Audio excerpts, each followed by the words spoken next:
இந்த கதையின் நாயகன் பெயர் கார்த்திக். அவனுக்கு இப்பொழுது 26 வயது ஆகிறது. அவன் இன்னும் திருமணம் செய்யாமல் தனக்கான சரியான வாழ்க்கை துணைக்காக காத்துக் கொண்டிருக்கிறான். கல்யாணம் ஆகாததால் வீட்டில் இருக்கும் பொழுது அவரது தம்பியுடன் தான் அவரது நேரம் பெரும்பாலும் கழியும். அவனுடன் விளையாடுவது, அவனை தூங்க வைப்பதுதான் அவனது அன்றாட வேலை. கார்த்திக் இப்போது திருச்சியில் உள்ள ஒரு தனியார் நிறுவனத்தில் வேலை பார்த்து வருகிறான். அவனது அலுவலகத்தில் நிறைய பெண்கள் வேலை செய்கிறார்கள். ஆனால் அவர்கள் எல்லோரும் கார்த்திக்கை விட வயதில் மூத்தவர்கள், திருமணமானவர்கள். என்னதான் திருமணமானவர்கள் என்றாலும் அவர்கள் தங்களை மிகவும் அழகாக பராமரித்து மெயின்டெயின் வைத்திருப்பதால் பார்ப்பதற்கு இளம் பெண்களைப் போலவே இருப்பார்கள். அந்த அலுவலகத்திலேயே கார்த்திக் மட்டும்தான் வயதில் சிறிய இளைஞன். அவன் தினமும் உடற்பயிற்சி செய்து தன் உடம்பை கட்டுக்கோப்பாக வைத்திருப்பதால் அலுவலகத்தில் இருக்கும் பல பெண்களின் கவனம் அவன் மீது இருக்கும். கார்த்திக்கும் அவர்களை வேடிக்கை பார்ப்பதுண்டு. அப்படியே நாட்கள் நகர்ந்து கொண்டிருக்கும் போது அலுவலகத்தில் ஒரு பெண்ணுடன் கார்த்திக்கிற்கு அதிக நெருக்கம் ஏற்படுகிறது. அவள் பெயர் ஸ்வேதா. அவளும் கார்த்திக்கை விட 4 வயது மூத்தவள், திருமணமானவள். ஆனால் அவளுக்கு குழந்தைகள் இல்லை. ஸ்வேதா அளவான உயரமும் சற்று பூசினார் போல உடலமைப்பும் கொண்டவள். நல்ல வெண்மை நிறத்துடன் சிரித்தால் கன்னத்தில் குழி விழும் பேரழகி அவள்.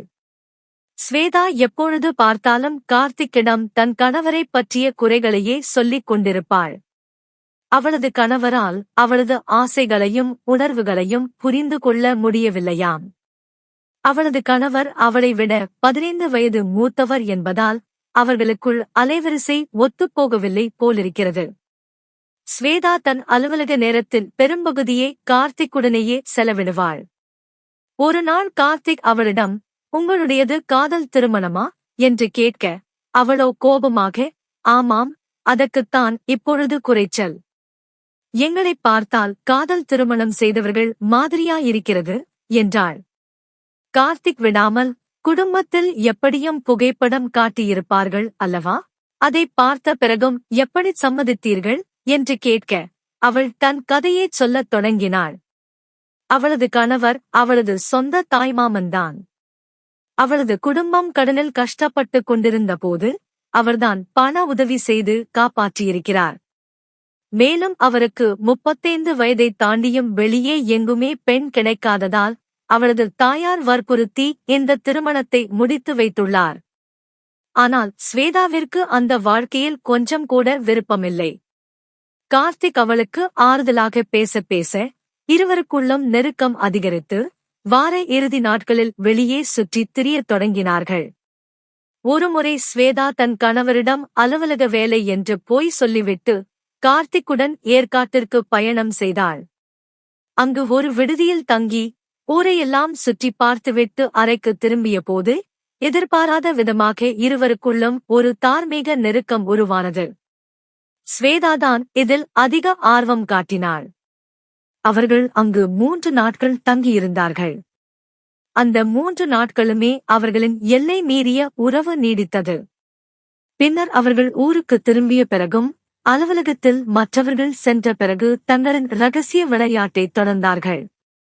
சில மாதங்கள் இப்படியே ஜாலியாகச் சென்ற நிலையில் ஸ்வேதா கர்ப்பமான செய்தி வந்தது. அதற்குப் பிறகு கார்த்திக் அந்த பழக்கத்தை நிறுத்திவிட்டு தன் சொந்த கிராமத்திற்கு திரும்பினான். எவ்வளவுதான் நகரத்தில் வாழ்ந்தாலும் தன் சொந்த ஊருக்கு வரும்போது கிடைக்கும் சந்தோஷமே தனி. கார்த்திக்கின் கிராமம் சுற்றிலும் மலைகளும் வயல்வெளிகளும் ஆறுகளும் சூழ்ந்த மிக அழகான ஒரு பகுதி. ஊருக்கு வந்து நன்றாக ஓய்வெடுத்துவிட்டு அடுத்த நாள் காலை தன் வயல்வெளியை பார்க்கச் சென்றான். அங்கு சென்ற போதுதான் அவன் சிறுவயதிலிருந்தே ஆசைப்பட்ட அவனது நெருங்கிய தோழியான குமுதாவை தற்செயலாகச் சந்தித்தான். குமுதா அவனைக் கண்டதும் வேகமாக அருகில் வந்து, "தே கார்த்திக், எப்பொழுதுடா ஊரிலிருந்து வந்தாய்?" என்று ஆசையாகக் கேட்டாள்.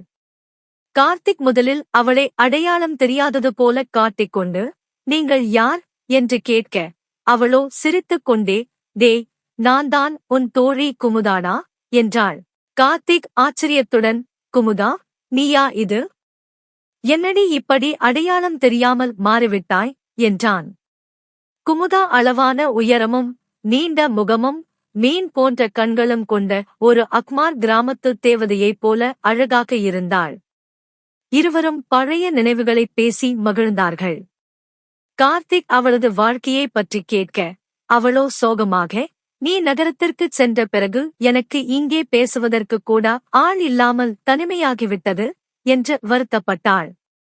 சிறுவயதில் இருவரும் சேர்ந்து செய்த பல சேட்டைகள் நினைவுக்கு வர, கார்த்திக் அவளது கன்னத்தை பிடித்து ஆறுதல் கூறினான். அந்த நொடியில் இருவருக்குள்ளும் ஒரு விசித்திரமான உணர்ச்சிப் பிணைப்பு ஏற்பட்டு முத்தமிட முற்பட்டனர். ஆனால் சரியாக அந்த நேரத்தில் கார்த்திக்கின் தொலைபேசி ஒலிக்கவே இருவரும் சுயநினைவுக்கு வந்தனர். குமுதா வெட்கத்துடன் அங்கிருந்து ஓடிவிட்டாள். வீட்டிற்கு வந்த கார்த்திக்கிற்கு அவளது நினைவுதான் வாட்டியது. அவளை எப்படியாவது அடைய வேண்டும் என்ற ஆசை அவனுக்குள் பல மடங்கு அதிகரித்தது. அடுத்த நாள் காலையில் கார்த்திக் தோட்டத்தில் மரங்களுக்கு தண்ணீர் பாய்ச்சிக் கொண்டிருக்கும் போது குமுதா அங்கே வந்தாள். கார்த்திக் வேண்டுமென்றே தெரியாதது போல தண்ணீரே அவளது மேல் அடிக்க, அவள் முற்றிலும் நனைந்து போனாள். அந்த ஈரமான உடையில் அவளது அழகு இன்னும் கூடித் தெரிந்தது. அவள் நனைந்துவிட்டதால் கிராமத்தில் இருக்கும் ஒரு பெரிய பொது கிணற்றில் குளிப்பதற்காகச் சென்றாள். கார்த்திக் அவளுக்கு தெரியாமல் தூரத்திலிருந்து அவளது அழகை ரசித்துக் கொண்டிருந்தான். குளித்து முடித்துவிட்டு அவள் மேலே வந்தபோது கார்த்திக் நிற்பதைக் கண்டு, என்ன கார்த்திக், நீயும் குளிக்க வந்தாயா என்று கேட்க, அவனோ, ஆமாம், ஆனால் குளிக்க வந்த இடத்தில் ரொம்ப வருடங்களுக்குப் பிறகு ஒரு அழகான காட்சியைக் கண்டு ரசித்தேன் என்றான். அவள் புரிந்து கொண்டு வெட்கத்துடன் தலை குனிந்தாள்.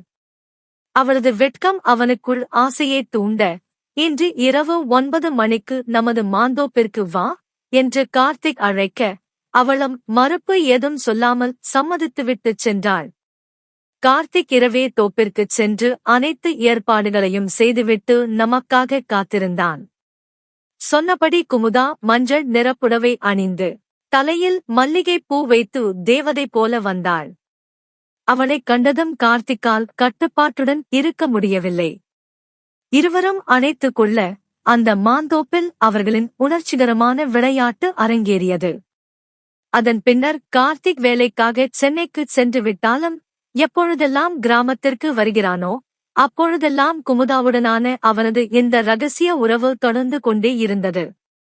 நண்பர்களே, இந்த கதையின் முடிவில் நாம் புரிந்து கொள்ள வேண்டிய மிக முக்கியமான விழிப்புணர்வு விஷயம் ஒன்று இருக்கிறது.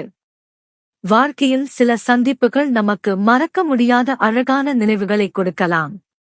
ஆனால் தற்காலிக ஆசைகளின் அடிப்படையிலும் உணர்ச்சிகளின் வேகத்திலும் நாம் எடுக்கும் சில தவறான முடிவுகள் பின்னாளில் பலருடைய குடும்ப வாழ்க்கையையும் எதிர்காலத்தையும் முற்றிலும் சீரழித்துவிடும்.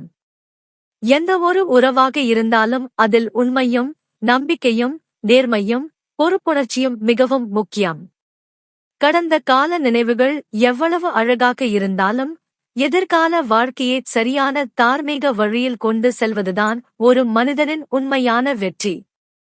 தற்காலிக சுகத்திற்காக தவறான வழிகளில் செல்வது ஆபத்தானது என்பதை உணர்த்தும் கதை இது. இந்த கதையை பற்றிய உங்களது கருத்துக்களை கீழே கமெண்டில் சொல்லுங்கள். இதுபோன்ற சுவாரஸ்யமான கதைகளைக் காண நமது சேனலை சப்ஸ்கிரைப் செய்து லைக், கமெண்ட் மற்றும் ஷேர் செய்யுங்கள். நன்றி.